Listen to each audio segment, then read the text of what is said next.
Hi, இப்போ வந்து நம்ம ஜெனி ஜெயக்குமார் அகாடமியில் வந்து என்னுடைய ஸ்டூடெண்ட்ஸே சூப்பராக ட்ராயிங்லாம் பண்ணிட்டு இருக்காங்க வால்ஸில். எப்படி பண்ணாங்க பார்க்கலாமா? வரீங்களா? இவங்க பார்த்தீங்களா ஃப்ளவர்ஸ் அண்ட் இவங்க ஒரு சூப்பரான ஒரு ஃபேஷன் டிசைனர் சொல்லிட்டு அவங்களே ஒரு ஃப்யூச்சர் ஃபேஷன் டிசைனர் ஆக போகிறாங்க. அவங்களே ட்ரா பண்ணிருக்காங்க. அண்ட் தென் நம்ம ஜெனி ஒரு சூப்பரான ஒரு கவுன் வரைஞ்சிட்ருக்காங்க. ஸோ மேலேயே நிறைய பேர் இருக்காங்க, பார்த்துடலாம். ஸோ இங்கேயும் பார்த்தீங்கன்னா செம்மையாக ட்ராலாம் பண்ணிகிட்ருக்காங்க. அவங்களுடைய ஹேண்ட் ட்ராயிங். அண்டு கவிதா வந்து நம்ம வெட்டிங் ஸ்ட்ரீட் போர்டையே அழகாக ட்ரா பண்ணிகிட்ருக்காங்க. அண்ட் தென் இவங்களுக்கு ஒரு பெரிய டாஸ்க் கொடுத்துருக்கேன்.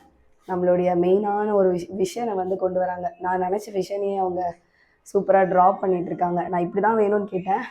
அவங்க அதே மாதிரியே ரொம்ப நான் நினச்சதை அப்படியே பேப்பரில் ட்ரா பண்ணிவிட்டு ஏதோ பேப்பரில் ட்ரா பண்ணிகிட்ருக்காங்க. ஸோ எல்லாருமே அப்படி தான். இப்போ இவங்களுடைய பேப்பர்ஸ் ஸோ எல்லோரும் பேப்பர்ஸுமே தான் பண்ணிகிட்ருக்காங்க. அவுட்கம் நான் உங்களுக்கு சீக்கிரமாக காட்டுறேன்.